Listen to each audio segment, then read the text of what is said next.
What's up, Dead Drawers, and welcome to episode number 67 of Dead Draw Gaming, a Pokemon TCG podcast like no one ever was.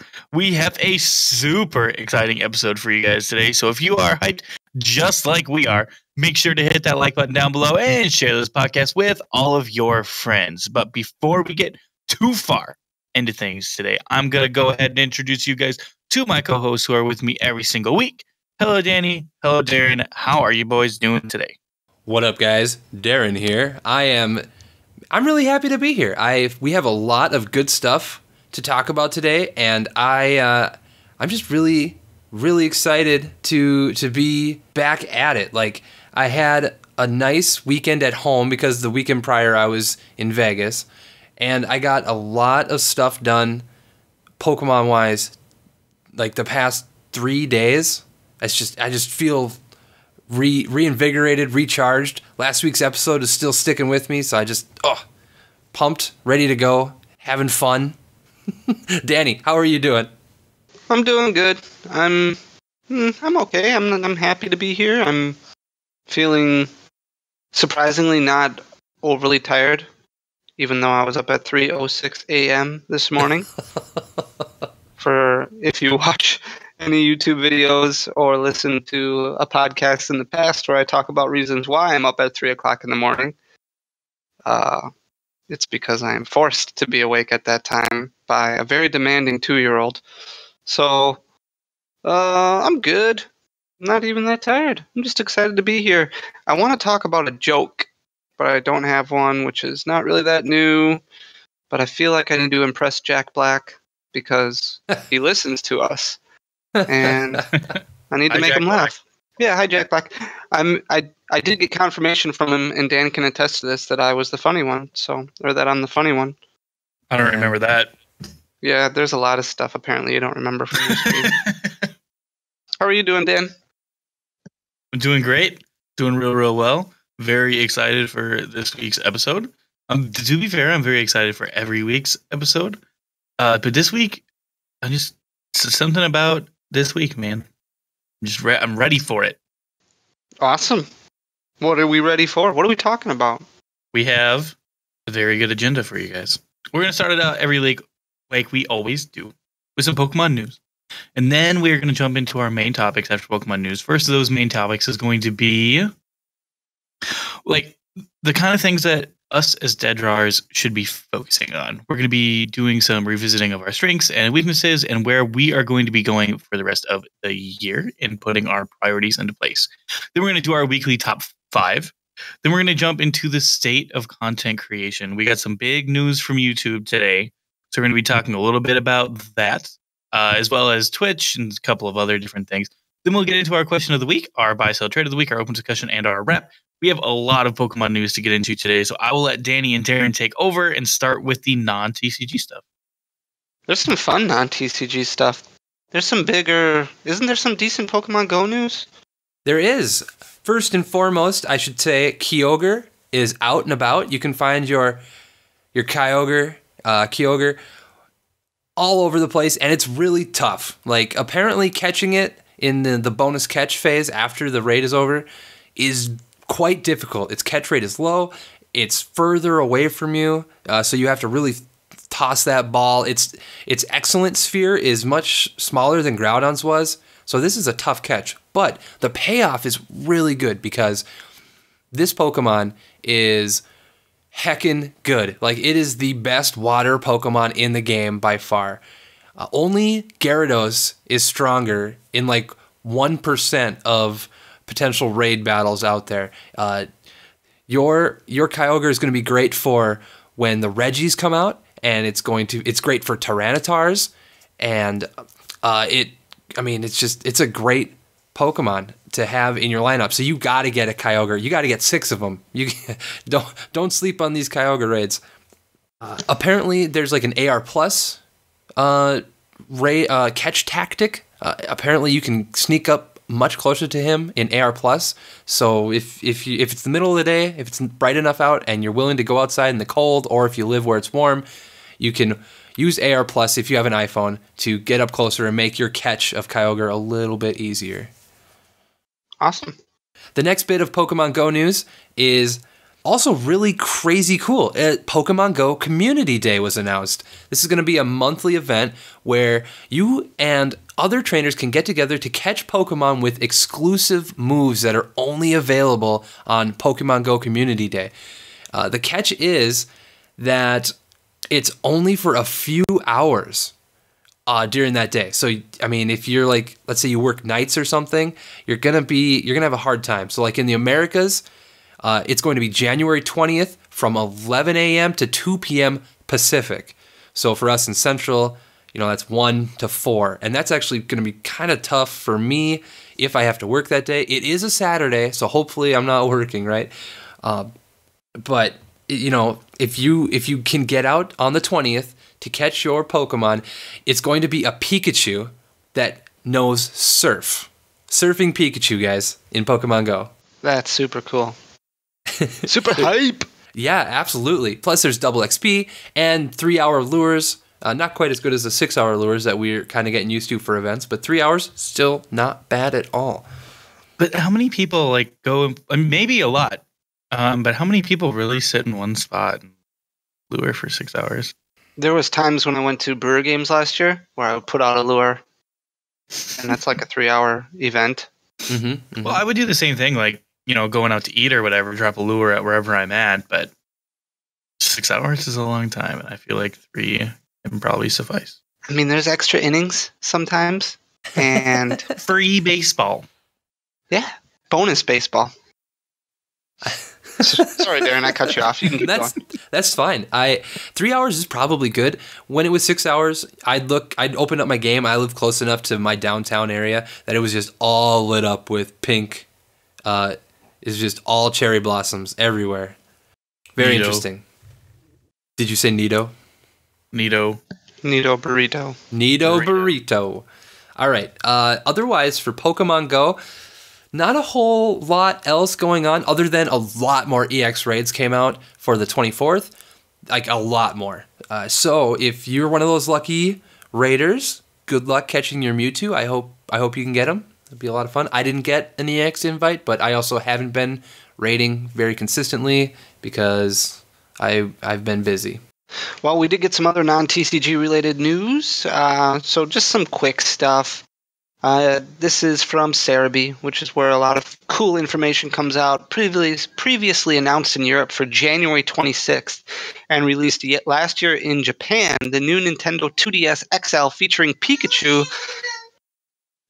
has finally been announced for North America. This will cost $159.99 and is due for release on January 26, 2018. Just the same as the European release. So if you're in the market for a new 2DS, you can definitely check that out. And then one thing that's super cool is that the full retail copy of Detective Pikachu has been announced for Japan. This game is coming out on March 23rd, 2018 and contains the first game released in 2016, as well as more content to bring a conclusion to the narrative. It comes in a full retail package, but on the eShop, you get a discount if you own the first game. In addition to it, a special Detective Pikachu amiibo is also launching on March 23rd. It introduces new characters not in the original one, such as Brad McMaster, the police lieutenant, and his Manectric, and continues Tim Goodman's search for his father in Rhyme City after he went missing. This really just tells me that I have no idea what Detective Pikachu is about. I think it's about a crime. Thank you for that. Confirmed for release in North America on March 23rd, 2018 as well. It also explains that the amiibo unlocks hints through videos to aid in your investigation. It will allow players to view all the Pika prompts from chapters they have completed, including ones they missed finding earlier. I honestly didn't know Detective Pikachu was a thing already. Okay, this is kind of crazy. I'm interested, actually. What? I'm very confused about everything you just said. Does not compute. You can get a Detective Pikachu amiibo to help give you hints or help you find the hints throughout playing the Detective Pikachu game? Neat. I mean, that's what it sounded like, but nutty. You can get your new Pikachu Nintendo 2DS and play Detective Pikachu on it? I like it. I like it a lot. This Detective Pikachu amiibo is super derpy. He's like got like a super serious, like partially angry face on and his silly, stupid hat. And like he's pointing at something kind of. Oh, it's just great. I think that's pretty much it as far as TCG related news goes. So Dan, if you want to jump into some of the more fun, I don't want to say more fun. I think Detective Pikachu is pretty fun. He's so cute looking with his little brown hat on. But yeah, if we want to get into some TCG related stuff, we could do that. Sure. So how about we go into the most recent Prism Star card that has been revealed? That being, of course, Arceus Prism Star. So it is a colorless Pokemon with 160 HP. Obviously a basic. It has an ability called First Commandment that reads, prevent all effects of your opponent's attacks, excluding damage done to this Pokemon. And then it has an attack. For one colorless energy, Trinity Star does 30 damage and reads, you can only use this attack if you have a Grass, Water, and Lightning Pokemon on your bench. Search your deck for up to 3 basic energy cards and attach them to your Pokemon in any way you like, then shuffle your deck. With a weakness to fighting, no resistance, and a retreat cost of 1. I have nothing good to say. Neither. Same. Why does it only do 30 damage? I would imagine... one. I would imagine it only does 30 damage because it only has 1 energy cost, but still, it's just not good. This is not good. I mean, yeah, it's only 1 energy cost, but like you have to have a Grass, Water, and Lightning Pokemon on your bench. So even though it's only 1 energy. Well, I was just answering it. That's why it only does 30 damage, I'm guessing, and not. I have been impressed more. That's for sure. Definitely. So, Xerneas from X and Y has a similar attack for 1 energy. Put basic energy from your deck onto your Pokemon, but this is just the stipulation that you need a Grass, Water, and Lightning Pokemon on your bench is that's too harsh. Well, Xerneas also is limited to basic fairy energy. Right. I mean, I know they're not the same attack. I know that. It's just they're a similar idea, and I think they're trying to balance it out. You know, this attack does some damage, and its cost is colorless, but the prerequisite is just too high. I don't know about balancing it out. Like, this is overbalancing, I feel like. I agree. I 100% agree. Like, you can only have 1 of them. Just don't have the prerequisite. Let there be 3 basic energy cards, you know? So it goes to the lost zone after it's, like, when it gets discarded. Yeah, exactly. This is supposed to be uber strong because you can only have 1 of them. Mm-hmm. So this should say, see Trinity Star, no damage, search your deck for 3 basic energy cards and put them on your Pokemon any way you like. I would still say that it does 30 damage. Really? Because at that point, you're talking like Shining Mew can get you 2 energy cards. Mm-hmm. And you want it to outclass that at least a little bit, which it does with the typing plus the 160 HP. But still, even then, like, this is just not good. Yeah, this is just underwhelming. At least it's pretty. At least that. I think it's pretty good looking. Yeah, no, it definitely is. It's more than just art to me. You got to have more than just looks. I agree. I'm so sad. It's more about personality for me. You like what's on the inside of the card? Yeah, I like looking at what the card can do for me. You like the heart true beauty of the cards? No, that's Yu-Gi-Oh! That has nothing to do with this. All right, fine. All right, Darren, give us another card. All right, I'm going to take a look at Uxie. Uxie is a psychic Pokemon with 60 HP, basic Pokemon. Its only attack is for 1 psychic, Memory Skip. It does 30 damage and says, choose one of your opponent's active Pokemon's attacks. During your opponent's next turn, the defending Pokemon can't use that attack. It's weak to psychic, no resistance, and a retreat cost of 1. Doesn't seem very good. Yeah, I really thought Uxie would be good. We haven't Why? had a good one because we haven't had one for a while. Yeah, that's true. Not since like what AMU was a thing. Mm-hmm. So there's that not great card. Do you mind if I read Azelf as well? Oh, go ahead. No. Read that. Not a great card. Also. All right. So the other not great card so far revealed is Azelf Psychic, 60 HP basic Pokemon. Its only attack, no, it's got 2 attacks. Its first attack is for 1 colorless energy, Psychic Abduction. You can only use its attack if you go second, and only on your first turn. Shuffle 1 of your opponent's benched Pokemon and all cards attached to it into their deck. Second attack is for also a colorless, Hypno Wave, 10 damage. Your opponent's active Pokemon is now asleep.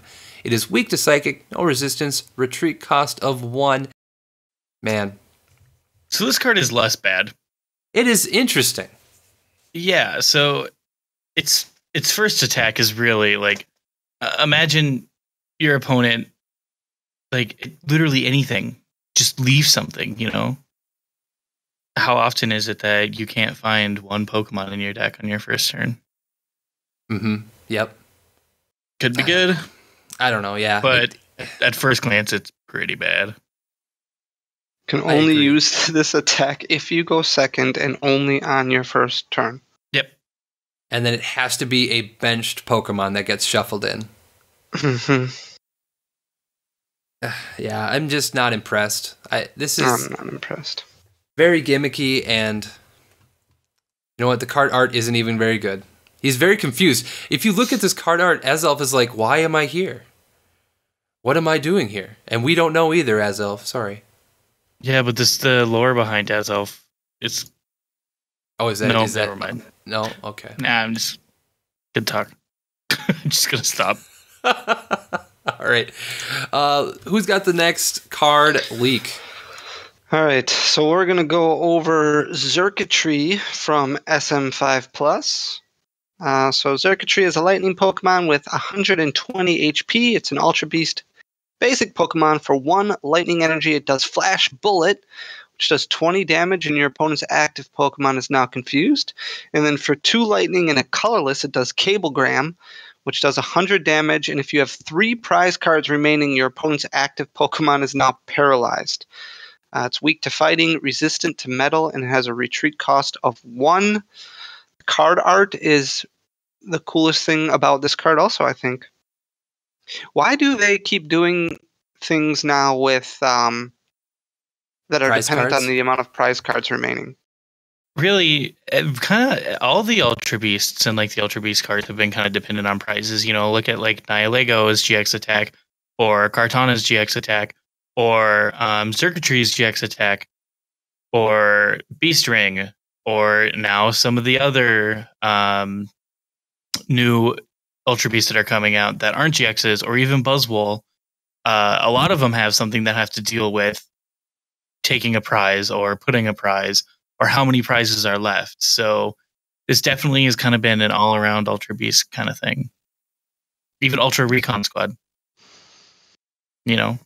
No, that's all true. I just wish there's just, Beast in my Ball. mind, nothing really good about this card. I mean, it's got No, you're not 120 HP, which, for an Ultra Beast, that's not great. I mean, 20 damage to leave your opponent's active Pokemon confused. I guess that could come in handy, but you're not going to base a deck or tech this in just for that attack. And Cablegram, also, same thing. I mean, there might be some sort of like Ultra Beast box that comes out eventually. Yeah, the Ultra Beast bulk box. Ooh. That was absolutely great. Come back next week for Danny's joke of the night. It's as good as it's getting tonight, folks. Everyone just turned it off. Yeah, We might as well take us home, Dan. No, all right. What else we got today? Dan, there's another at least real big one. Well, Dan, you just said something, didn't you? What? Didn't you talk about something? Were you talking about Ultra Recon Squad? Yeah, did we not talk about this card before? Before we got the full art version? We did, but yeah, I guess that's the news. But what else did we there's get a full art version of Ultra of? Recon Squad. What else do we get a full art of? You guys, I'm not gonna lie, I'm a little disappointed in the art. Oh man, yeah, it's kind of just blah. But we Is got a that full gonna art be- of Wake. Is that what you're going to be for Halloween next year? Yes. Oh, Like if I went hey, to like a cosplay convention or something where some Dan. people were cosplaying, like an anime convention or something, I would Dan. 100%. What? this has to happen now that you've said that you would. I would 100% go as Wake. When you come over next weekend, can you just dress up like Wake while we're opening Ultra Prism? If I had like the costume for it, 100% I would. Darren, drop everything and make this costume. Well, There I'm will be really no YouTube videos for a while, and this podcast will not get edited. I like that. I like that since I can make YouTube videos and make this podcast happen, you think I can make clothes. I don't know. That is what I think. Is that not accurate? I can edit his appearance. That's it. I get it. I'm an editor, so I understand. That's the yes, I'm on it. This is gonna happen. Like, it's just a little disappointing, right? Like, I'm not the only one who thinks that. Yeah, it's. Oh, you got to shave your head. I didn't realize he was bald, and those are his giant eyebrows. Okay. Well, first of all, but he's got I'm a not beard. shaving my head. He's got a beard. There's skull caps. Yeah, no, we're gonna make this work. Oh man, you're gonna be the best Wake.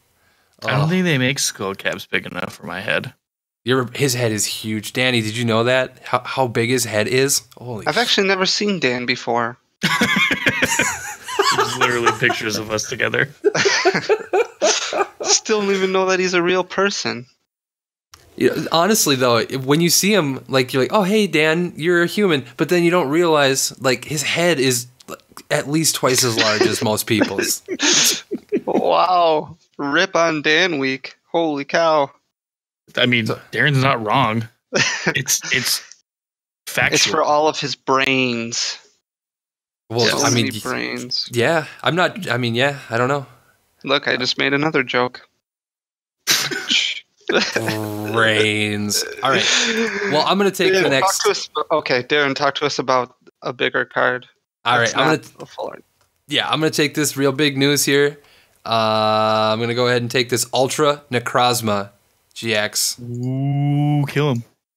Ultra Necrozma GX. It is a dragon type with 190 HP. Basic Ultra Beast. Basic Ultra Beast. First attack is Psychic Metal Photon Geyser, 20 plus damage. Discard all basic psychic energy from this Pokemon. This attack does 80 damage for each energy card discarded in this way. Second attack is 1 Psychic, 1 Metal, Destructive Light GX. This attack can only be used if there are 6 or fewer total prize cards remaining in play. Place 6 damage counters on each of your opponent's Pokemon. Weak to Fairy, no resistance, and a retreat cost of 2. Man, so, wow. That's a strong first attack. If you can get 2 or 3 psychic energy on there, ba-bam. I'm a fan of this card art. Really? Yeah, I think, okay, this is one of the ones where I think I'm super excited for the Rainbow Rare version of it. Okay.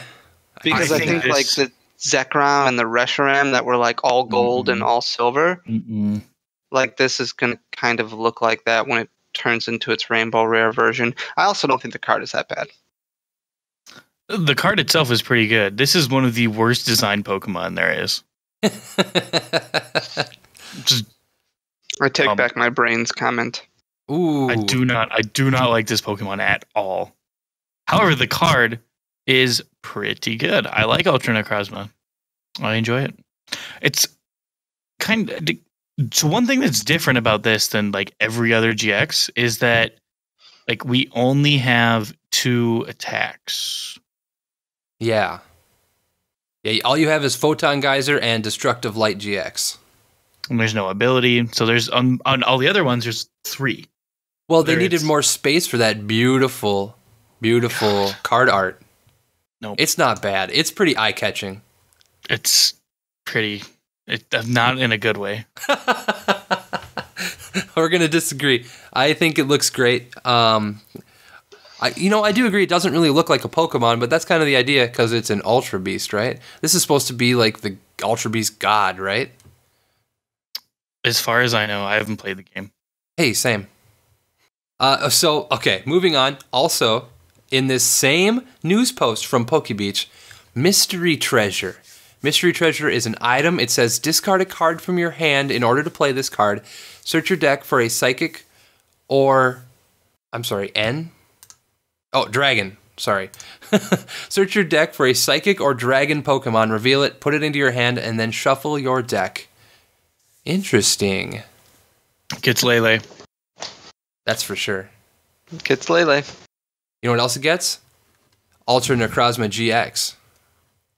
Oh, I thought you were going to say Azelf. It does. It does get Azelf. This is great. This is actually a super duper good card. I like it a lot. Yeah, as an item card, I think it's good. No, very good. You would think this would be a supporter. This seems kind of like a little extra good for an item card. Yeah, it's deck specific, which is probably why. But I guess there's other cards that are more deck specific that are supporters.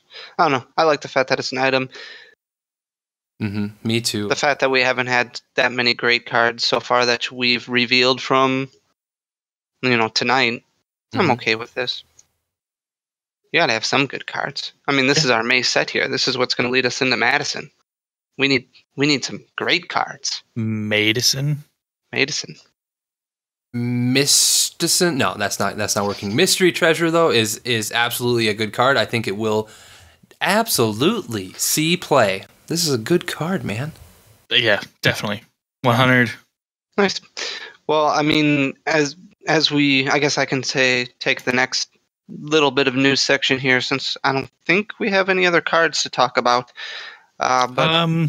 Just the alternate type Toxicroaks, and we're getting a fighting type Garchomp. Yeah. Yep, those alternate types keep coming. I'm okay with that, I guess. I don't really have an opinion on the alternate types, I suppose. Well, the cool thing about Garchomp is that you can play them both in the same deck without needing different basic energies. That is cool. That is true. So Pokebeach came out and said a few days ago now that we can exclusively reveal the name of the English SM6 set will be Forbidden Light, and that'll hit store shelves on May 4th. The Japanese set will release on March 2nd, so in a couple months here we'll have all the scans for that. We can exclusively reveal that the English set will feature the Ultra Necrozma GX, Lucario GX, which we've already covered, Greninja GX, Zygarde GX, Evital GX, Naganadel GX, Volcanion, and Arceus Prism Star. There will be over 130 cards, including 5 Prism Star cards, 8 Pokemon GX, 6 Ultra Beasts, 15 Trainers, and 2 Special Energy.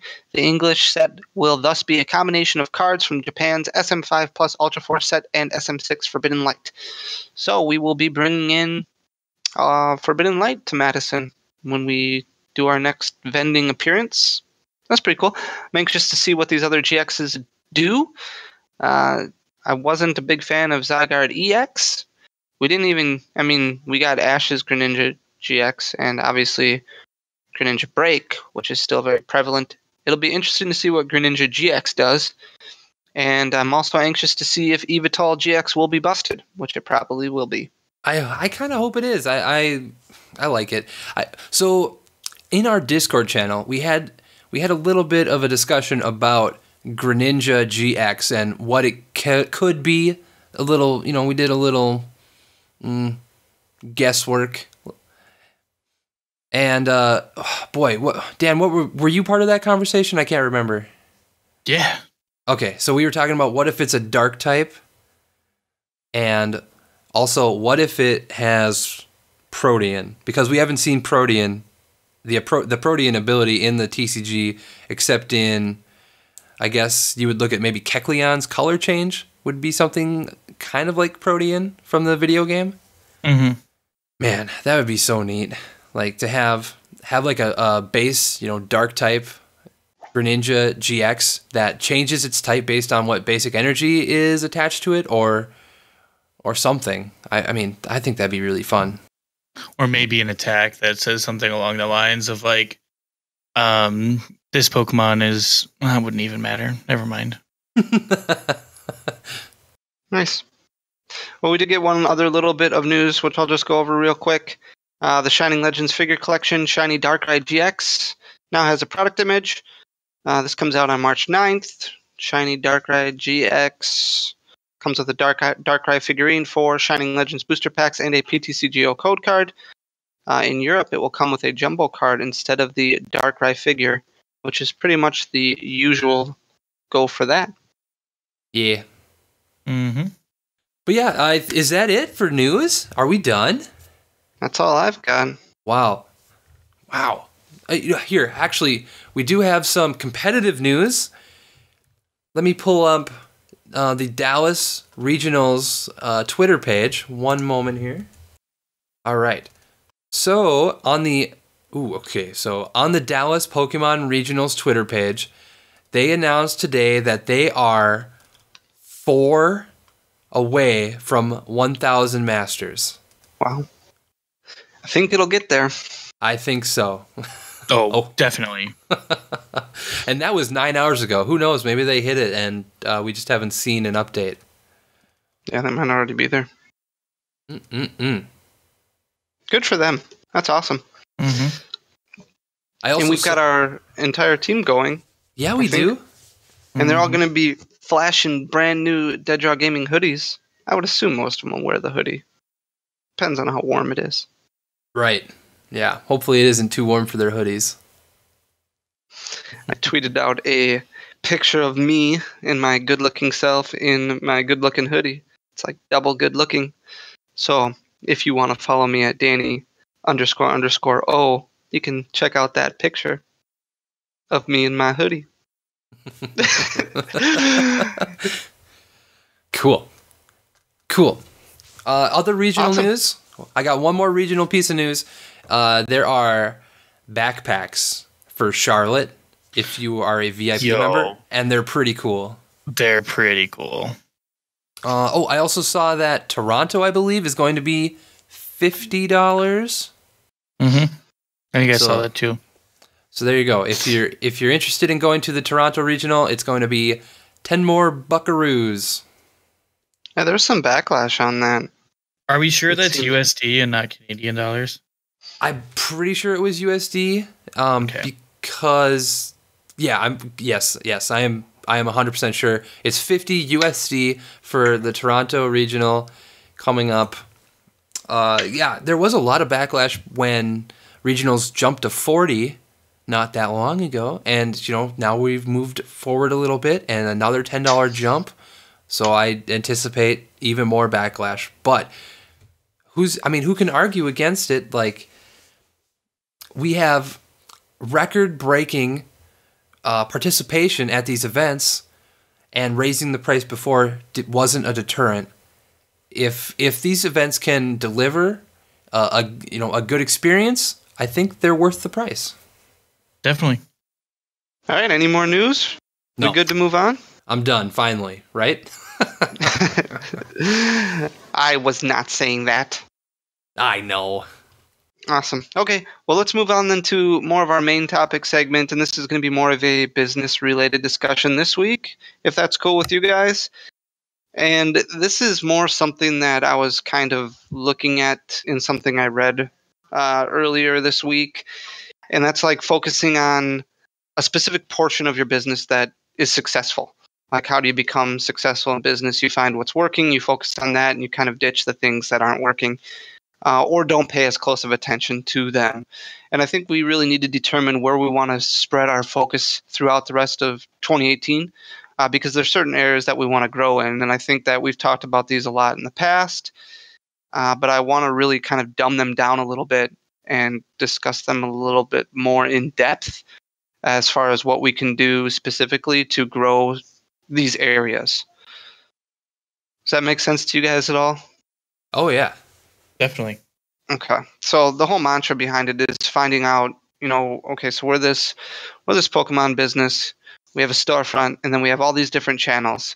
And there's specific things in the storefront, whether it be singles or sealed product or, you can branch that even further where it's just staples, or it's just ultra rares, or it's just certain sets, or it's just certain eras, or there's just certain rarities, or whatever the case may be, where you want to sell to, what platforms you want to utilize. That is a huge thing in itself. And then you have these alternate channels like YouTube, and you have a podcast, and you have a Twitch channel, and you have a Patreon page, and you have all this other stuff.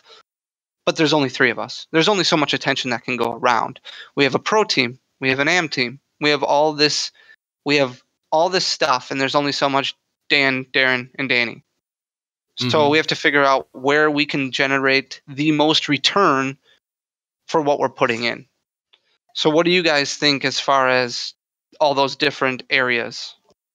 Well, I think the best thing we can do is focus on the outlets that have the highest potential return on investment, even if it's not there now. So that would be, I believe, YouTube and Twitch, as well as our website. However, there's another way to look at it, though. There's also, being content creators, we need to make sure that we are interactive with our community and have an outlet to, make ourselves visible to everyone that enjoys Pokemon. And Facebook and Twitter are both very good at that. So it's hard to say. I think those 5 are definite need to focus on: YouTube, Twitch, website, Facebook, and Twitter. Did I lose you guys? No, not at all. I'm wondering more, do you have more of an in-depth idea of what, I guess, in specific you want to focus on as far as those channels go? Because it's one thing to say something like, oh, I want to post on Facebook more, or I want to upload more videos on YouTube. And I agree that YouTube is a huge, huge avenue for us, because we have the benefit of having a storefront to grow a YouTube channel, where a lot of other content creators and a lot of other, we'll call them Poketubers, they rely on pack openings, or they rely on vlogging at leagues, or they rely on certain things that, we can provide, but we also have this, hundreds of thousands of cards. We also have multiple people. We also have multiple members of a professional team. There's a bunch of different outlets that we have. So it's trying to really narrow down that focus into figuring out what's going to be successful and how it's going to grow. So I was just wondering if you gave any thought, more in depth. Man. And it's okay if the answer is no. I mean, it's okay if it's, I'm not like, this is more of a conversation than anything else, because I don't really have a specific answer for anything. This is more of like a come together kind of moment and figure out, okay, we want to focus on Twitter. Well, what do we want to focus on Twitter? Okay. There's going to be things where we tweet out, we're going to retweet, but we're also going to tweet out, our content. But then when it comes to specific Twitter updates that we send out, are we just going to be using Twitter for retweeting and pushing content? Or is it going to be a general interaction with the community? No, that's a good point. Wow, I'm really not sure. I guess let's focus on YouTube for a minute. So the types of videos that we could put out are pack openings, vlogs, and IRL stuff, competitive videos. Those are the 4 big ones that we could do. And, we, the 3 of us, can't really do competitive videos because we are bad. And we can do IRL stuff. It's just the time is tough. Vlogging is okay, because vlogging is supposed to be something that you just incorporate with, what you're doing. So something that we'd be doing anyway. And then pack openings should be right up our alley. However, they're just not very fun to watch anymore. I think most of the community is kind of just over watching people open stuff every day. So there's got to be a twist to that. So we got to find, pack openings would be the easiest for us, but they're also that's the most saturated, I think, Poke videos out there right now. So that if there's a twist we can put on it, I know lots of people have tried that, like flip it or rip it was a pretty popular twist that got some people some success. What do you guys think? Like, what can we do? What video type would work better than the others for us? Like, in our situation where we're at now? That's the question we got to figure out. Well, I almost think, like, as far as YouTube goes, and I don't watch myself because I can't stand. I mean, I feel bad for everybody listening to my voice because I don't know how people listen to it. It's like watching vlogs and watching that interaction and growing a business to me is very interesting. And I don't know if the community finds that interesting or not, but to me it is. And even if it's like a vlog series of like sorting through bulk, and finding, those gems or those $1 or $2 or $5 cards that you're pulling out of bulk, or like I'm fine with opening packs and doing pack opening videos, but those are so saturated in the market, it's hard to keep it unique. So opening packs or opening up a collection box and then sorting it right away, and then going through the entire process of uploading it on the website and shipping stuff out. Like, obviously there's certain areas that you don't want to cross, but giving more of that one-to-one connection to really show how you're doing your day-to-day operations and you're growing a brand, like those things, the behind the scenes stuff that maybe other people don't get to see as regularly, because anybody can just go and open up, a pack and call it a YouTube channel. But if you're not somebody who got started in that pretty early on in the game, it's very difficult to imprint an image. Mm-hmm. And you look at other people out there and they've figured out ways to do it, whether it be through a battle of some sorts or whether it be through finding cards hidden in Walmart or something like that. I mean, I think there's got to be some kind of unique content that we can provide solely as content providers that have a storefront. Like, so Dan goes on stream and does Twitch stuff, but there's a lot of pre-work that goes into going up on Twitch. So maybe vlogging something like that, and just doing, like, there's a lot of stuff that goes into editing a podcast or getting your league ready and doing stuff like that. So doing a vlog series almost on that. Like, I would like to have maybe 3 vlogs a week where it's, since we're not all together, maybe it's me, and there's one that's just Dan, and there's one that's just Darren, and it's going over just what we're doing on day-to-day operations to get the business growing. And that's something unique that we can provide that a lot of other Poketubers or people cannot. I don't know, and that's just an idea, but there's got to be some kind of focus that we can provide utilizing our storefront that others don't have the luxury of providing. I like that idea quite a bit. Dan, is that something you'd be able to do? Some vlogging during the week? I mean, yeah, I definitely can. However, almost all of like my like pre-Twitch broadcast stuff is done on my computer with me just looking at it. So like off the top of my head, I'm not thinking of any ideas, but I'm sure I could come up with something. I mean, Jebaited could probably help you out a little. Probably could. Yeah, I'm sure I could come up with something. I mean, even if it doesn't have to be, it doesn't have to be 10 to 15 to 20 minutes of content. It can be, it can be spread out throughout the day where you're just shooting some stuff like the stream, just, before you go live on stream, a couple of moments on stream, a moment when you're done with stream, getting just what goes into preparation every day, how you decide what games you're going to be playing, where you post to social media, who there's days where you play against pro players, there's days where you play Rocket League with friends, there's so many different random things.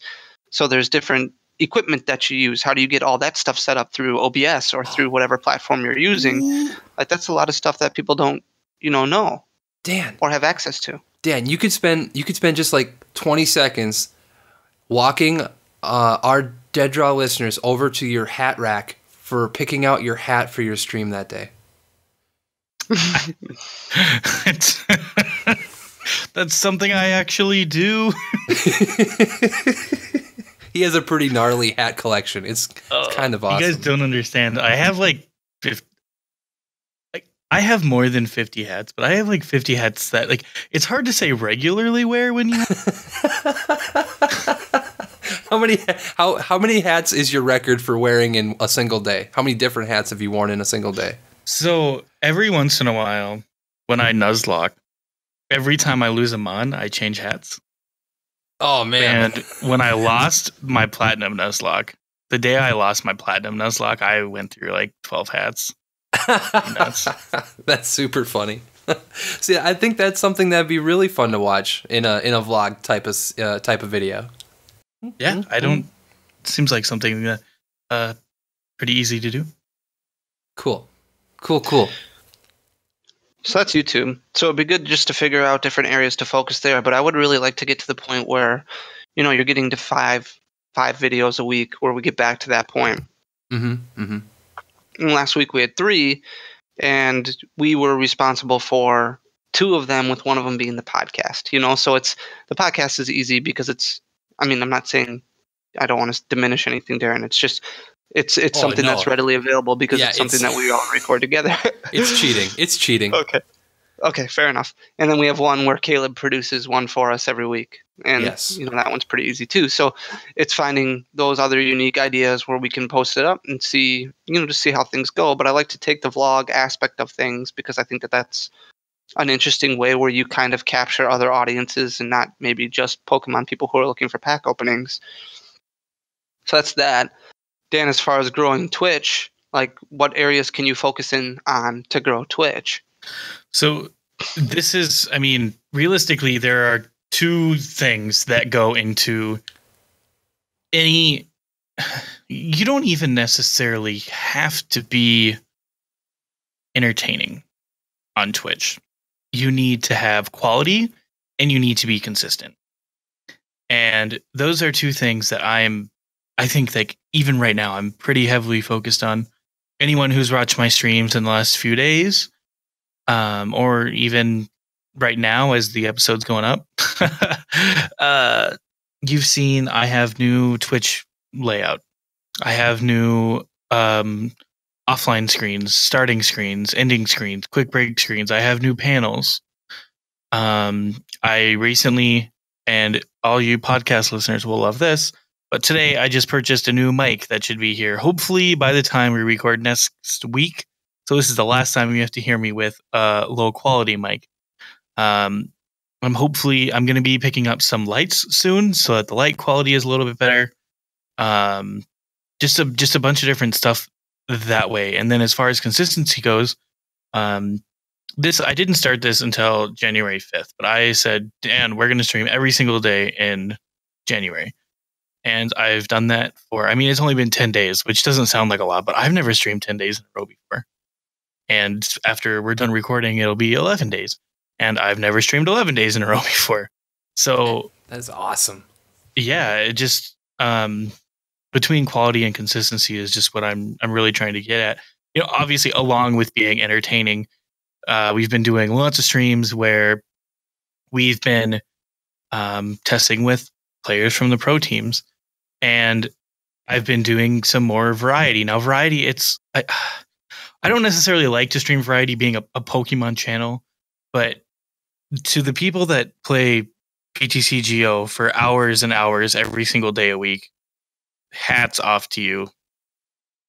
I would fall asleep during my streams if I did that 6 hours a day, 7 days a week. I would. So I have to mix it up, which is why I do. But it's just that's where I've been going with Twitch, at least. So I'm really, really trying to push the quality of my stream to be more professional, whether I'm live or not. Making my VODs something that when you go back and watch them, it's still fun to watch, even though I'm not live. Even though you're not necessarily interacting with me, you can go back and watch a video from 3 months ago and find it really entertaining. Because VODs, while they're not edited as down as much as what you'd find on YouTube, if you're looking through, if you're looking for my platinum Nuzlocke, you can go find it. It's easy. So just that kind of thing. How do you grow your viewership outside of just quality views or quality content? Because you can produce quality content, but that doesn't necessarily guarantee you more people coming into your stream. No, and one of the really honestly one of the best things that you can possibly do, especially when it comes to Twitch, is make yourself a part of the community. And that means network. I have done a very good job, not just networking to get my name out there with the other big streamers in the TCGO community. So streamers like Purplecliff and Evil Salad and Ryan Was Taken, and these are not just big streamers in the TCGO community. These are people that not only know my name, but people I've actually become very good friends with. And it's just like networking. You people see your name in another channel's chat, and then like a lot of other streamers are really good about like, oh, go follow X and X person, make sure to follow them, watch their streams, they're very entertaining, and just networking and getting your name out there that way. If you sit there and stream and don't do any sort of advertising or any sort of networking, your best bet is that you hope that someone clicks on your name in the TCGO directory. I get some viewers that way, but the majority of my viewers have come from networking and being friends with other people in the community. That's fair. Is that where you were hoping I was going to go? Yeah, I mean, I've seen, and there's obviously been an increase in viewership. I'm just, nothing ever happens fast enough.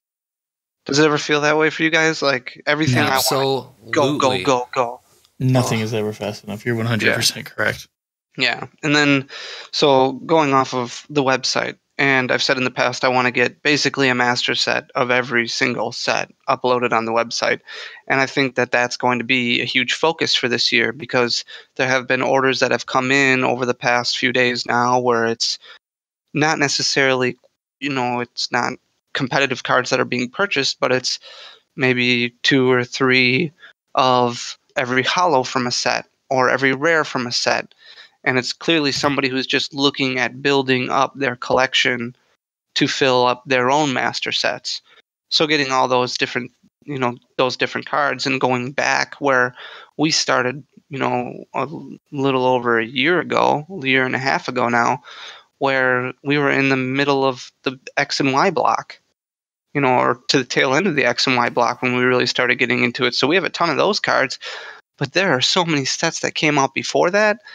And finding those cards in near mint to mint condition, and some of those cards are super expensive now, even for a common or an uncommon. Like, it's very difficult to find a Holland Transceiver or Oracle or something else, under $20. Like, that's expensive stuff. So trying to find good deals on all that stuff and trying to find bulk that's older, that's going to be in near mint condition, is difficult. But it's important to me to work on the website and get it to the point where, yeah, there's still content on there, and I think content is important, but I don't necessarily see it as the driving factor to the website, because based on analytics and things like that I've looked at in the past, the conversion of somebody who reads an article to who goes over and then purchases cards isn't necessarily, it doesn't correlate well. So it's finding a way to draw more people into the website. Like, how do we get viewers? How do we get more visitors to the website? And I think a lot of that just comes from word of mouth, and a lot of that comes from having product readily available. I mean, there's times where you have to refill on staples and pay higher percentages than what you may break even.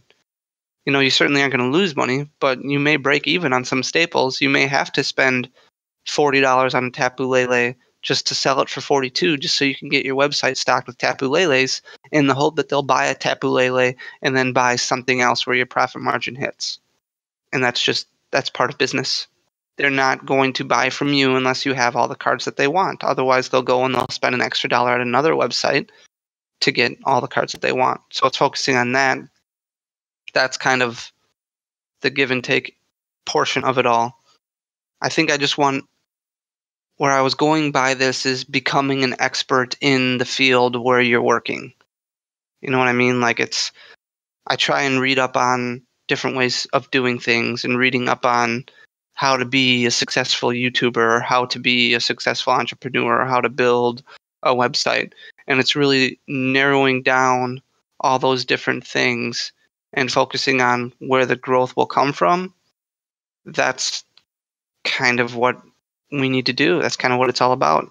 and it's hopefully we're sitting here next year at this time and talking about, the big boom that was 2018, where we went all in 2018, and it was a giant success.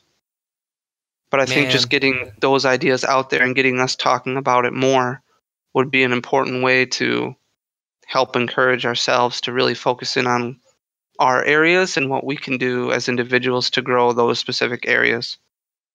I like it. Okay. Well, we don't need to spend too much more time on it because we have other stuff to talk about.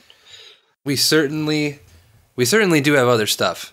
I really did like this topic. It was good to have a conversation, and I'm glad our listeners will get to hear it. Awesome. Cool. Well, why don't we move on to our weekly top 5? Weekly top 5. That's good. That was really just nice. Dan, I'm gonna cut that out. That's going to be every week. Darn it. No, that was really good. Okay, so this week's weekly top 5 is our favorite special energy from the black and white era. You mean best?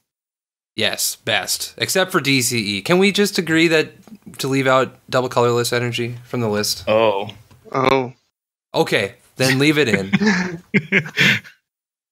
I have my list nicely written down. Oh, that's very nice. Okay, we'll leave it in then. I'll start it off with my number 5 being mystery energy. My number 5 was blend energy, grass, dark, fire, and psychic. My number 5 was splash energy. Ooh. My number 4 is splash energy. My number 4 was double dragon energy. My number 4 was mystery energy. My number 3 is plasma energy. My number 3 is strong energy. Wow. I really did bad at this list. My number 3 was rainbow energy. Oh, okay. My number 2 is rainbow energy. My number 2 is rainbow energy. My number 2 is strong energy. And my number 1, because I didn't include double colorless energy, is strong energy. Rip. My number 1 is double colorless energy. My number 1 is double colorless energy. My number 0 is double colorless energy. All right, there we go.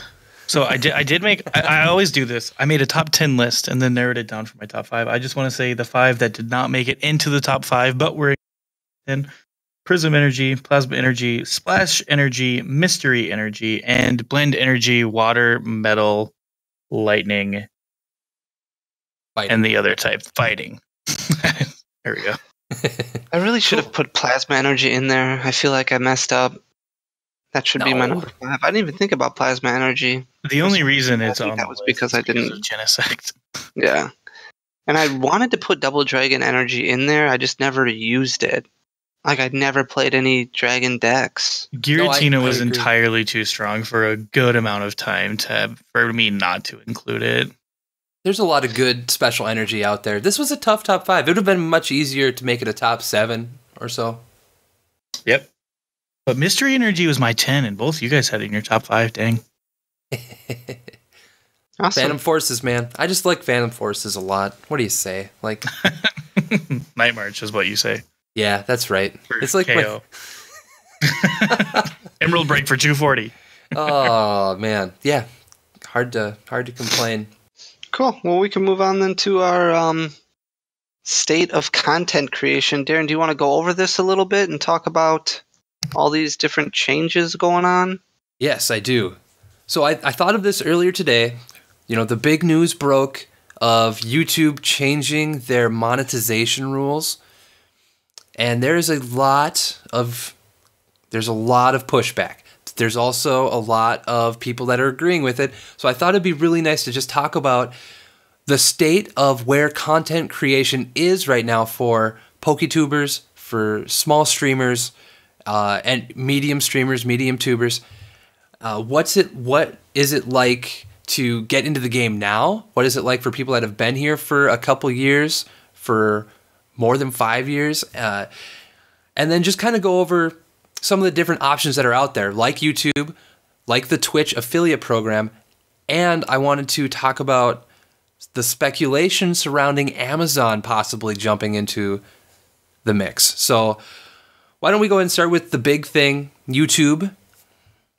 Very, very recently, just a few hours before we were recording this, YouTube came out with a public statement saying that they are changing their monetization rules. It used to be you needed to have 10,000 views to monetize. Now, to replace that, or it might actually be an addition, I'm not sure. There are conflicting reports. You have to have 4,000 hours of view time in the past 12 months and 1,000 subs. Honestly, that's not, I mean, I agree that's not a high threshold, but that is just an extra monkey on the back for a lot of small-time Poketubers and other YouTubers in general that are trying to get into the game.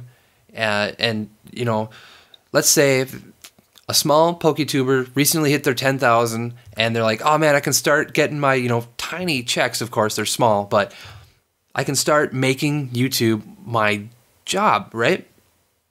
And then this, like, no, actually, you need to get this and this too. It's just an extra, it's an extra breadcrumb that they have to follow down the path to becoming a full-time content creator. And for some people, it's really heartbreaking. Like, and the reasoning behind this is, monetization has been just a huge mess for months now with YouTube trying to be more advertiser friendly. So, a lot of channels are being demonetized for it's seemingly no reason.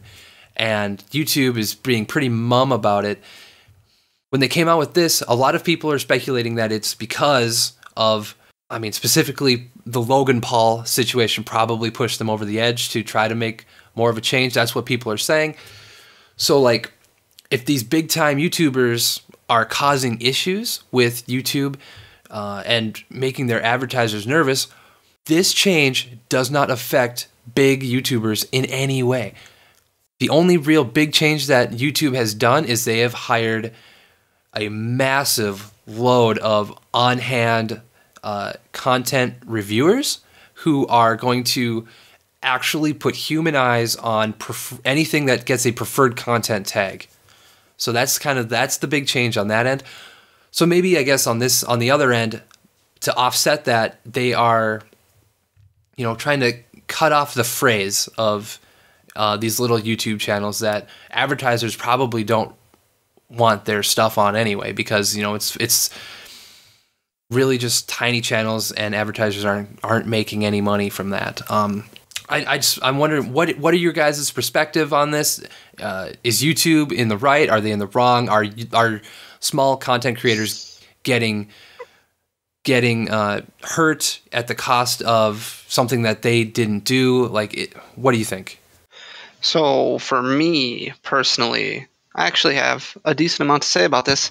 I guess I think it's fine. We are not at 1,000 subscribers on YouTube, nor do I think we probably have. I don't know. We'd have to look, I guess, what our viewer time would be over the past year, but I don't think that this is difficult at all. When I was kind of doing some calculations before, if you upload 3 videos a week every week for a year, and you have an average of 500 viewers who are watching an average video of 5 minutes, that puts you over 6,500 hours for the year. So you're monetized without a problem. And if you're a growing Poketuber, if you're a growing YouTuber, if you're turning on monetization this early on in the game, to me that's just kind of strange to me, because you're looking at monetizing your channel without even being to a point yet where you're monetizable. I think you have to put in the work in order to start making the money. That's the way that I look at it. And I'm hoping that YouTube is doing this and looking at, because they've changed their algorithm has forced them to change, and their advertisement structure has forced them to change their payout structure so much. Where in January, advertisers pay less, so they pay out YouTubers less in January than they do maybe in December per view. So I'm hoping that by demonetizing some channels that, hey, you may have posted a video where you won a $15,000 jackpot on a casino game, but you only have 81 subscribers on YouTube, but your video's got over 1 million views. Like, to me, that's not like, I mean, that's kind of greedy, I guess. Like, you're not trying to make YouTube successful. I don't know if you really have a right to be upset about that. At least that's my opinion on it. So by going this path, I'm hoping that that means that this will help them, give them more dollars to put into the channels that are actually working and growing. That's the way that I look at it. So I am more than happy to say this is the correct path to go to. It gives content providers, content creators more reason to produce content. Like, it gives back to the people who are really putting in the work. That's the way that I look at it. All right. So, what were the numbers again? 1,000 subscribers and 4,000 minutes in how long? 4,000 hours. 4,000 hours in a year. Mm-hmm. Okay. Let me do a little calculator trick real quick. A trick? Is it the trick where you flip it over and it says hi? Middle school was fun. Okay. So, as of right now, we have 867 subscribers. Ooh. So in the last 28 days, we have over 13,000 minutes. And over 4,000 of those minutes come from 2 videos. A lot of the other ones just kind of trickle down. But with that, if we averaged that throughout the rest of the year, we'll be slightly short of 4,000 hours. We'll be at 2,840 hours. But that's at we post, what did you say, 3 videos a week? Now, I mean, right now, with one of them being the podcast. Yeah. So it's, like I said, it sounds harsh, but if you're not putting in the time to reach these numbers, which are not hard to attain, I feel like, you shouldn't be turning on monetization. And then if you are, I mean, what are you really making? $3 to $4 a video? I don't understand where this is actually going to hurt the people who are putting in the work that deserve to get paid. And on the same line, the people who are getting paid that do deserve it, like, they now have an easier access to get paid because of, like Danny said, how many people did they just hire or Darren said, excuse me, how many people did they just hire to actually put human eyes on videos that are preferred content? I don't know. I have absolutely no problem with this change. And we're not getting it as of this exact moment, but we don't even have monetization on our channel. No, we don't. Because we have never felt ready yet to, I guess, take advantage of that. I don't think we've deserved it as far as YouTube is concerned, to be honest. Yeah. It's hard for me to look at this change and just think wow, should have done something different. So I don't completely disagree with you guys. So let's say you're a YouTuber that's been going for a little bit here. You got on top of the wave, on the downslope of the Pokemon Go wave, right? And you got some subscribers and you put out videos fairly regularly, but you haven't hit it yet, You're getting, I don't know, 20 to 50 viewers on each video, and you put out 2 to 3 to 4 a week. You're trying hard to get the motivation to keep going because YouTube is a grind, right? And then you get slapped with this today that, even though you monetized right away and you weren't making any money really, just, some pocket change. Now YouTube says you aren't important to us.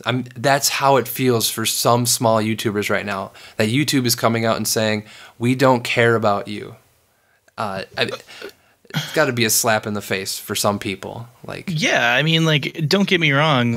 I understand where it can hurt, but I think one pretty important thing that you said was you really haven't had the motivation to put out more content or create better quality content. Again, if you don't have the motivation to do that, why are you doing it at all? I don't know. It's tough. Regardless, regardless of where you fall on this, if you think that YouTube's okay with this, if you think that it's too harsh, it's changing. And moving forward, I think we personally can easily hit these goals with a good amount of effort. And like Danny said, like you guys have both been saying, we haven't monetized yet because we haven't felt like we deserved it. And I think it's just better to build, like personally, I think it's better to build your base without the ads in the way, right? Definitely.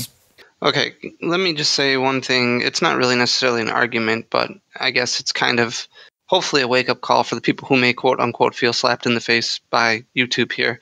So YouTube is paying you to provide content, basically. They're taking advantage of you providing content and selling advertisements to larger companies. They're doing all that work so you don't have to. You don't have to go out and find advertisements. You don't have to go out and find all these companies to put ads. They're taking care of all of that. And in exchange, they're giving you some kickback. If you're somebody who wants to build a business based off of that ideology, that's no different than us trying to build a business off of a Pokemon ideology. That's what we're doing.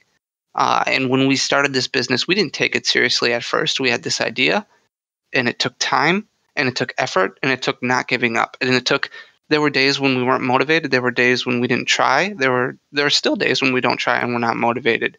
And when those days happen, we don't deserve to get paid. And I think that's fair. And it's a harsh reality of life, but it is what it is. And that's just what you need to learn to expect. If you really truly want something and you want to make even some extra money, we'll say, on YouTube, and you want to build up your brand because you want to get your name out there and you want to get your voice out there, and you think that you can bring potential to a community, whether it be Pokemon related or not, then you need to find that passion to get over these obstacles. It's no different than what we do on a daily basis and finding cards that the community wants. Like, I can't just go out and buy 1,000 Houndoom EXs and say, why aren't these selling? I have all these EXs here. They're ultra rare. They're tough to find. Why doesn't everybody want to buy them for $4 a piece?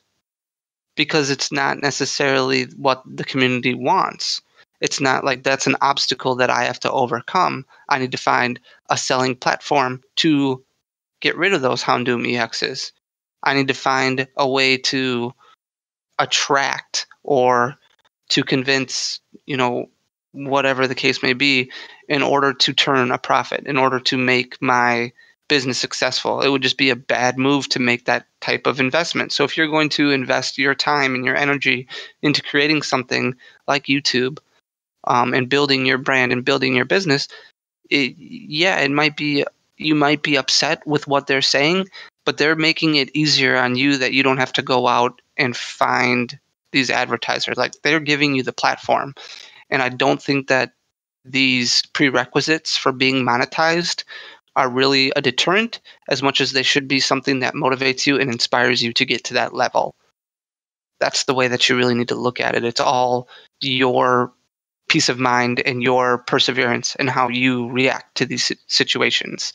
Like, you really need to reevaluate yourself and determine, do I deserve to be monetized at this point? Or should I strive to get to a certain point?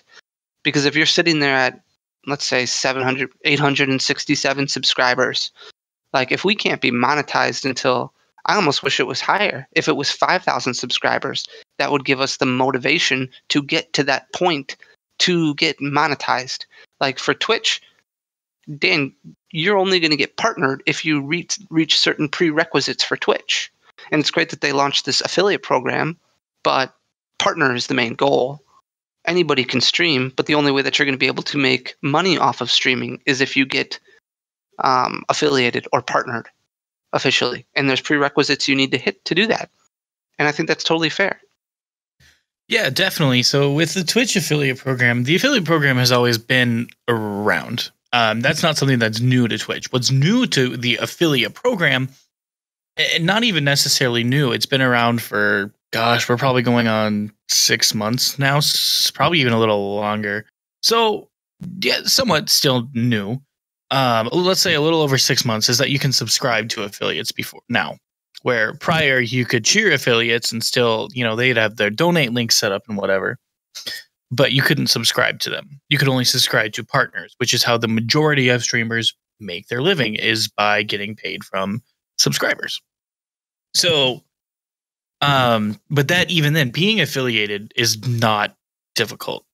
So to be affiliated, you need to have 50 followers. You need to have, I believe it's like 12 hours of content in the last 30 days. And that's it, basically. Like an average viewership of 5, maybe. I don't even know if there is an average viewership. But to get partnered, it's a lot harder. So to get partnered, the viewership is the hard part, where you need to have an average viewership of 75 viewers over a 30-day span to get partnered. And that is very difficult to do. But even with Twitch, like Danny said, maybe one thing I should say real quick is I do not, with all of this, know that all three of us do not mean any disrespect to anyone who may have been hurt or feel the way that, a slap in the face quote, but we don't mean any disrespect to anybody. It's just our thoughts and feelings on it. But the affiliate program is not something that's difficult to get into. And the partnership is the end goal for a lot of streamers. And then after that, it becomes your sub point goal. And then after that, it becomes just basically being the best. What can you do to keep your viewership and everything past that? But Twitch is also a grind. It's hard to be like, YouTube is a little different. I think that Twitch is probably harder because there's no editing that goes into Twitch, but to be entertaining for hours at a time live is a lot harder than, sitting down, going over ideas, recording, trying again, and then doing that over. Like, there's more off-air time as it goes to YouTube than what it is with Twitch. So it's a different kind of thing. But I would say that it's harder to get an overall viewership with Twitch than it is with YouTube. So getting partnered on Twitch is probably harder than getting, paid fairly well through monetization from YouTube. I kind of lost my train of thought there for a second. But So we've talked about YouTube. We've talked about Twitch. The other thing I want to talk about today is some speculation on new players entering the mix. So we've seen other sites try to, find a way to enter the streaming and or video publishing niche.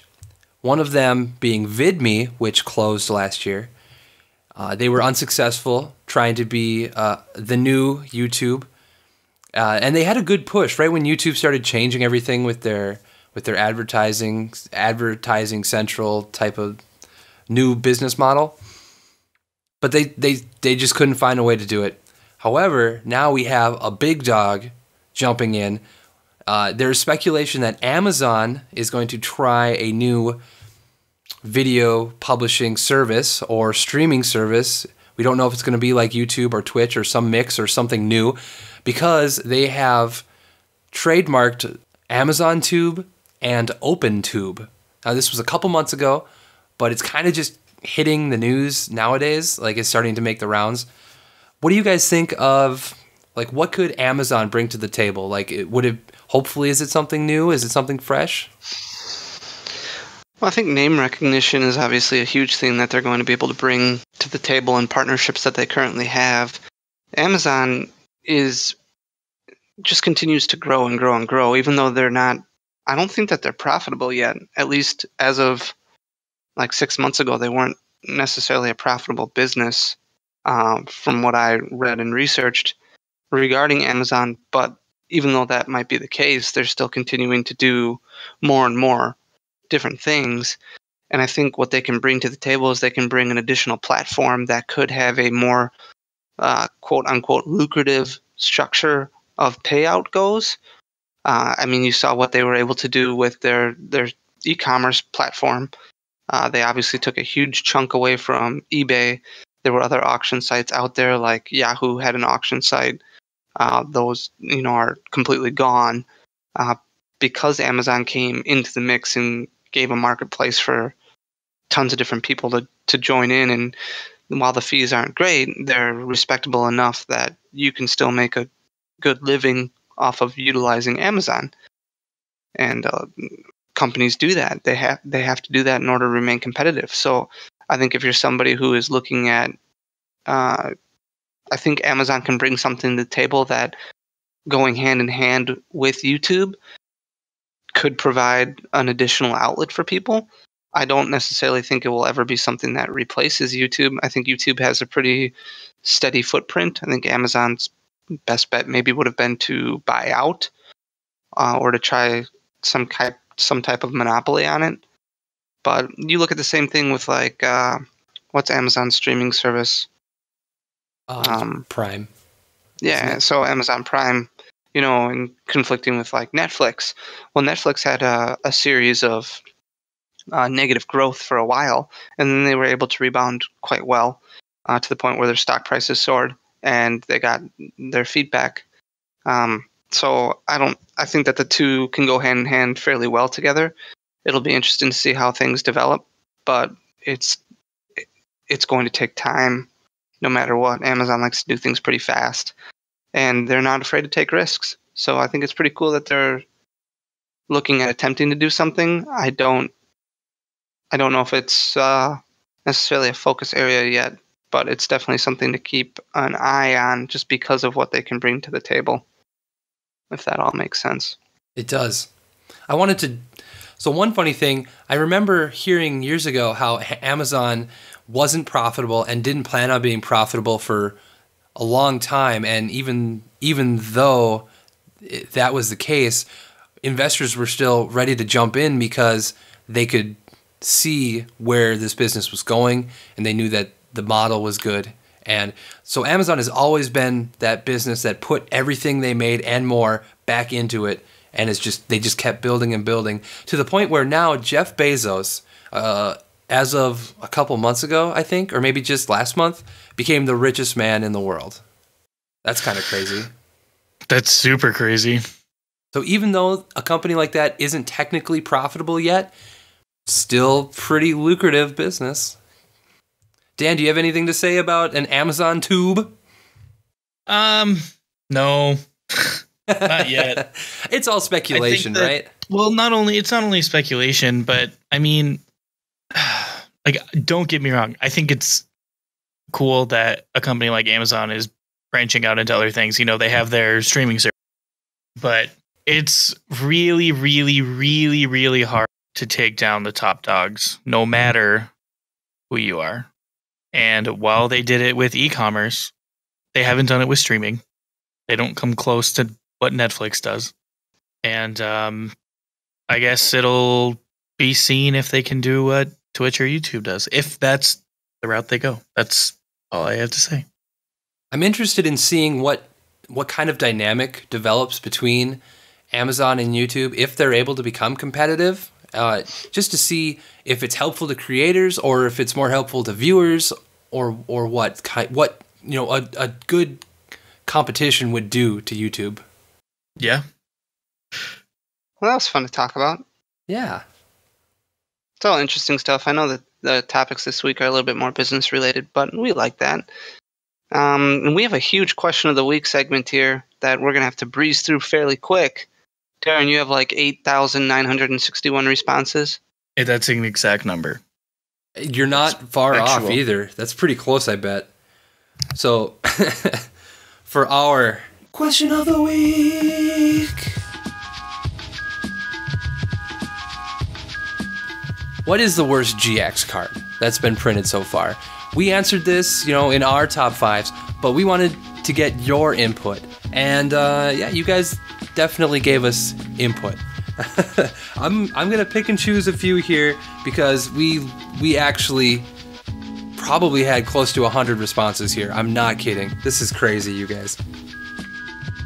Why don't we take Lewis? We've got Lewis. He says Lunala GX, crappy GX attack, bad weakness, and no way should you lose to this card. If you do, reevaluate your life. Ooh, that's harsh. That's harsh, Lewis. That is harsh. Riley says Entei, and Danny responded, "How could you do this to me?" Riley is Cope Fresh. Oh, okay. Derek says Lycanroc GX from Burning Shadows is just bad. At least most other GX cards have some sort of unique effect or damage modifiers, but this card is just so vanilla and is outclassed in every way by other cards.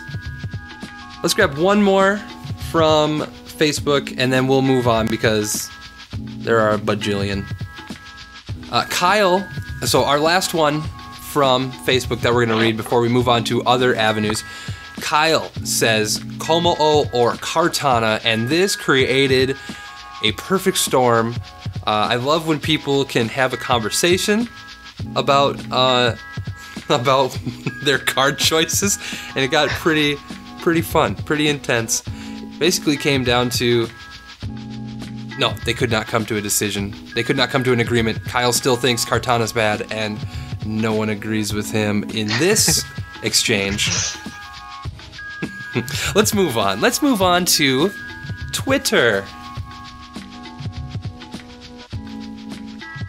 So on Twitter, we have a response from Tim Melton at Timony_TCG. He says, I'm going to say Toxapex.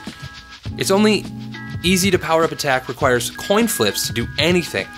Its other attacks are ridiculously hard to set up without acceleration and are each countered pretty hard by switching or counter effects.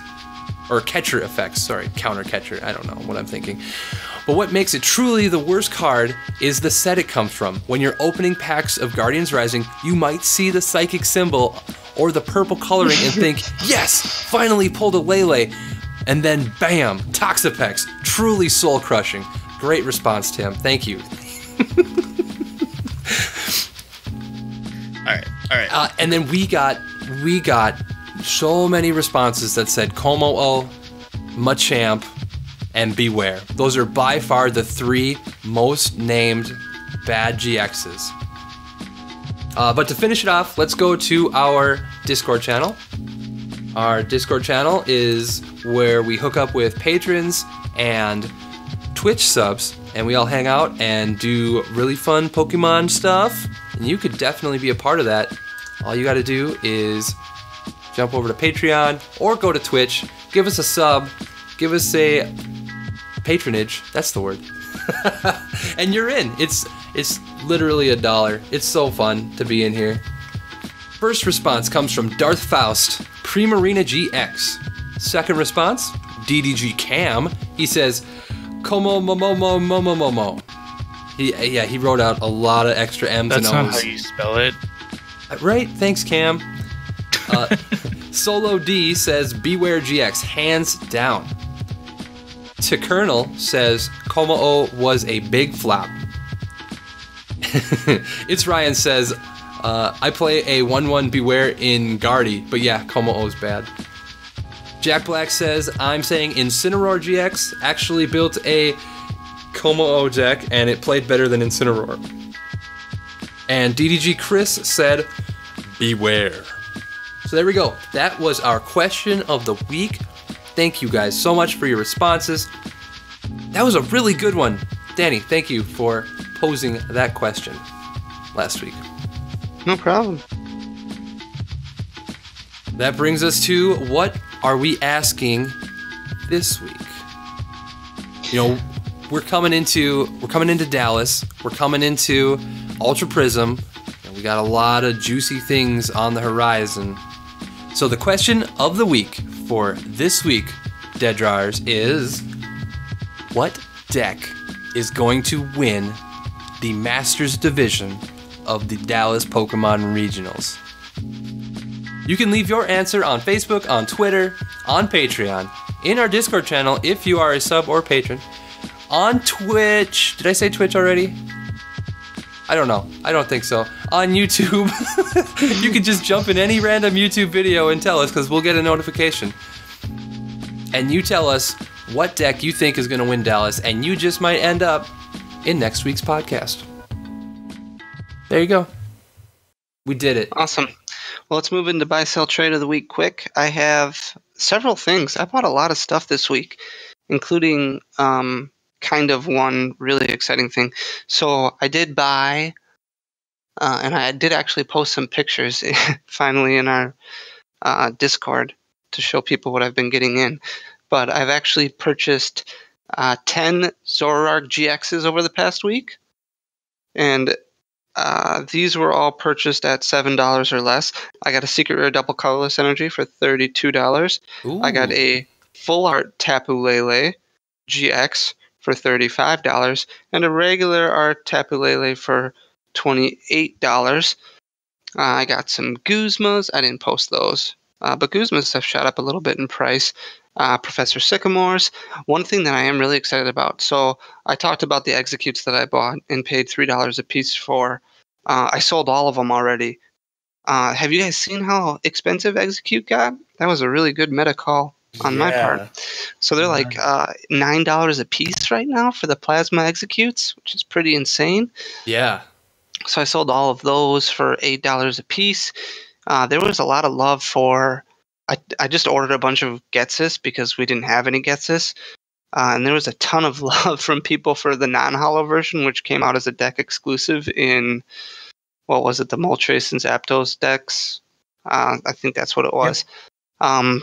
But there was a lot of love for that. So I only paid $1 for them, but I sold them all for $2 each. And then I'm also really excited because I found we don't have any Bridgettes. I always say Bridgette. We don't have any Bridgettes. And I bought 16 of them for $3.39 a piece. And then I bought 14 puzzles of time for $1.16 a piece. So those are not here yet, but those are on their way in. So I'm very excited about those. Bridget sells for like $7-ish a piece. And the puzzle of times right now are between $3.50 and $4. So very good profit margins on all those. Yeah. One thing I'm super, super excited about is... Charlie and I talked, and there was this picture that was floating around Facebook. And I know I talked to you guys about this already, but somebody posted that they're kind of like tablecloths. So these were Wizards of the Coast's tablecloths that they used for actual like Danny events in the previous like early years. Danny, did you get one of those? No. Well, I mean, yes. We bought all of them. What? Yeah, so, well, almost all of them. The person who was selling them, she had 19 of them, and she actually worked for Wizards of the Coast, and that's why she had all these. So these are like non-existent. You can't find these anywhere. But they're super cool looking. She had 19 of them. She had sold 3 prior to us talking to her, so we bought the remaining 16 of them. I'm really excited about them because I want to start doing like retro events and retro... tournaments at like actual regional events and having like talking to organizers and trying to plan something where, you know, we could almost provide retro decks and use these mats for side events. I think they'd be able to pay for themselves. So I'm super excited about this. I mean, these tablecloths are like heavy duty. They've got the playmats printed on them, a double playmat. Got your prize cards laid down. They've got some instructions on them and like how to play the game basically imprinted on them. They are so cool looking. I'm really excited about these for when these come in. Wow. I am excited to see pictures when they get to your studio. Yeah, I'm super excited. So that's basically it for buy, sell, trade of the week. But again, a lot of stuff is focusing. I did spend more than I really wanted to this week and been having to sell some stuff too. So I've been trying to focus on that a little bit. And that's why I haven't gotten to as much updating of the studio and the website as I would like because we have Ultra Prism coming next weekend.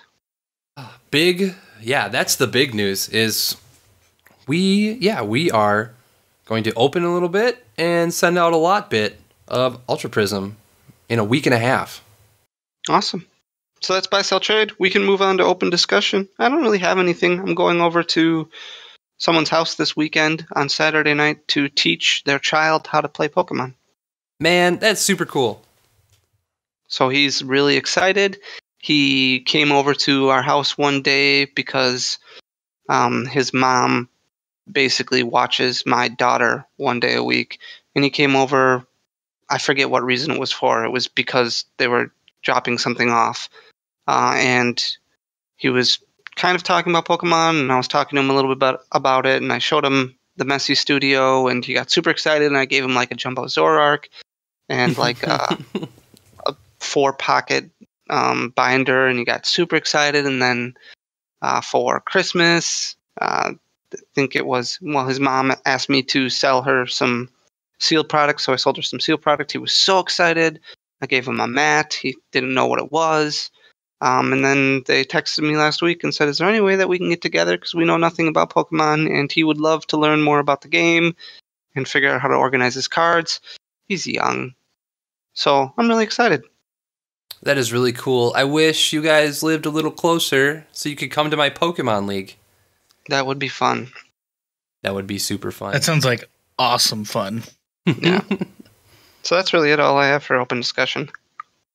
For me, so last weekend I had Pokemon League again. It was pretty hit or miss during the holiday season, and we had someone come and we played some games, and he immediately asked, "When's everyone else coming?" So, I had to tell him, "Sorry, it's probably just him."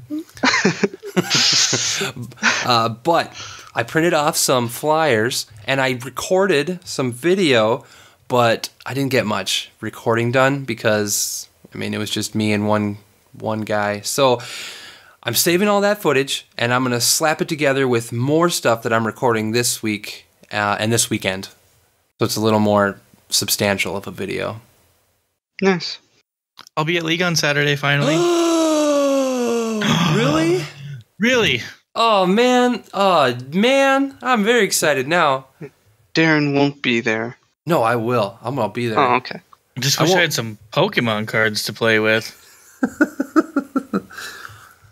Man, I won't be Know there what the I next mean? week, though, because I'll be at Danny's house. I will also be at Danny's house. I will also be here. At Danny's So will house. Papa Blastoise and Ooh. Aaron Trainer and Purple Cliff Wow. I've heard of them. and maybe somebody else. I don't know yet for sure. Somebody Hello? Hello. else. Hello. Well, that's fun. We're going to leave it there. Cliffhanger time. Yep. Unless anyone else has anything else to say for open discussion. No, I'm good. I don't have anything this week, finally, for once. Awesome. All right, Dan. Well, why don't you take us home then? All right. So, you guys, if you enjoyed episode number 67 of Dead Draw Gaming, a Pokemon TCG podcast like no one ever was, make sure to hit that like button down below and share this podcast with all of your friends. That is all we have for you this week. Make sure to check us out next week for episode number 68. But with that, for Danny, for Darren, and for myself, Dan, we will see you next time.